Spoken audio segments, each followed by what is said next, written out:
భూమాఫియాని ఇక్కడితో వదిలిపెట్టం. ఎవరైతే భూదాన్ భూములను ప్రైవేట్ పట్టాలుగా మార్చుకొని వాళ్ళ వాటిని హస్తగతం చేసుకునే ప్రయత్నం చేస్తున్నారో వాళ్ళని వదిలిపెట్టం. తప్పకుండా వాళ్ళని వెంటాడతాం, వాళ్ళని ఎట్టి పరిస్థితుల్లో కూడా వదిలిపెట్టం. అట్లాగే అసలు ఎంత దుర్మార్గం అంటే అక్కడ గతంలో 100 గజాలు ఉన్నది ఒక్కొక్క పట్టా ప్రకారం. ఇప్పుడు వీళ్ళు 75 ఇస్తారంట. అంటే 25 ఎవరు నొక్కుతున్నారు?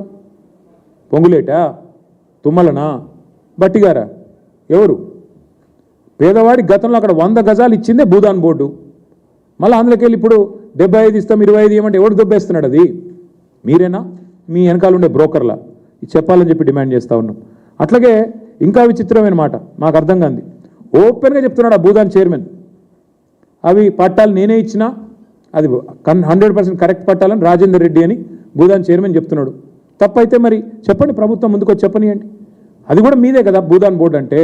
అంటే హైకోర్టు ఆర్డర్స్ ఉన్నాయి గతంలో ఇంప్లిమెంట్ చేయమని. అంటే ఈ రకంగా ఇంత నిర్లజ్జగా ఇంత నిస్సిగ్గుగా ఇవాళ 1500 మంది ఇంకా విచిత్రమైన విషయం మీకు చెప్తాను నేను.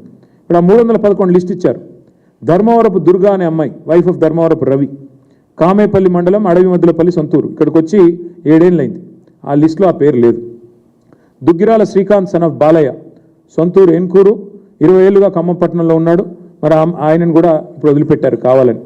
వంగూరు ముత్తయ్య సన్ ఆఫ్ సాంబయ్య, సొంత ఊరు అడవి మధ్యలపల్లి కామేపల్లి మండలం, మరి 8 ఏళ్ళుగా వెలుగుమట్టలో ఉంటున్నాడు. పట్టా ఉంది, అన్నీ ఉన్నాయి, ఆయన కూడా ఎంపిక చేయలేదు. బంధం ఉషా, బోనకల్లు, డిప్యూటీ సీఎం గారి సొంత కాన్స్టిట్యున్సీ, 6 ఏళ్ల కింద వచ్చి ఇక్కడికి వచ్చి నివాసం ఏర్పాటు చేసుకున్నారు, వారికి కూడా ఇవ్వలేదు. సలీంద్ర త్రివేణి, వైఫ్ ఆఫ్ భాస్కర్, చింతకాని, ఇది కూడా డిప్యూటీ సీఎం కాన్స్టిట్యున్సీ. మరి ఏం సర్వే చేశారో ఏం చేశారో కానీ వీళ్ళందరినీ ఇవాళ బజార్న పడేసింది ప్రభుత్వం. బజార్న పడేయడం అంటే నిజంగా మీరు పోయి చూస్తే తెలిసేది. తాగునీరు లేదు, టాయిలెట్లు లేవు, పువ్వ లేదు, రోడ్డు కనీసం బట్టలు మార్చుకుందామంటే ఆడపిల్లలకి జాగా లేదు. అట్లాంటి ప్లేసుల్లో వదిలిపెట్టి ఇవాళ పిల్లలు ఎగ్జామ్స్ ఉన్నాయి, ఇంటర్మీడియట్ ఎగ్జామ్స్ రాసే పిల్లలు రోడ్డు మీద వదిలిపెట్టిపోయారు. ఎన్నింటికి మించి నికృష్టంగా ఏసీపీ ఉన్నాడు ఆయన, ఖమ్మం ఆయన. మరి ఆయన అన్నం తింటున్నాడా గడ్డి తింటున్నాడా తెలియదు నాకు. వీళ్ళ మీద కేసులు పెడతారండి? ఎవడో మంత్రి చెప్తే పనికి మాలినోడు.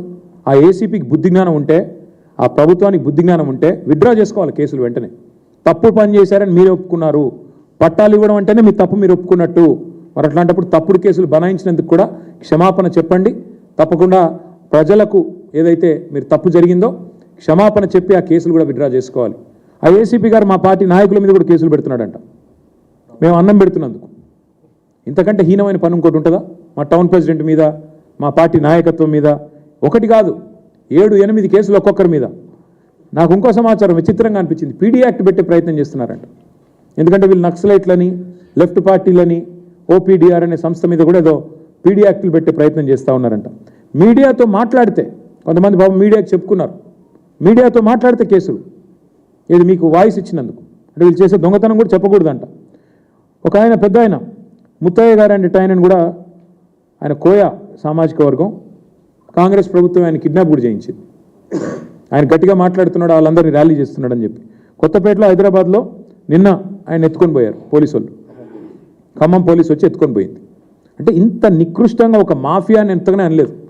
ఒక మాఫియానే ఇంత నికృష్టంగా పనిచేస్తుంది. కిడ్నాప్ లేంది, కేసులేంది, అన్నం పెడుతుంటే అడ్డుకోవడం ఏంది, ఇంత నికృష్టంగా ప్రవర్తించడం ఏంది.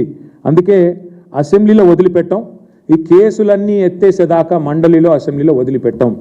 మీరు కూలగొట్టిన ప్రతి ఇల్లు కట్టించేదాకా వదిలిపెట్టాం. గల్లా పట్టుకుంటాం, కాంగ్రెస్ ప్రభుత్వాన్ని వదిలిపెట్టాం శాసనసభలో, శాసన మండలిలో. అట్లాగే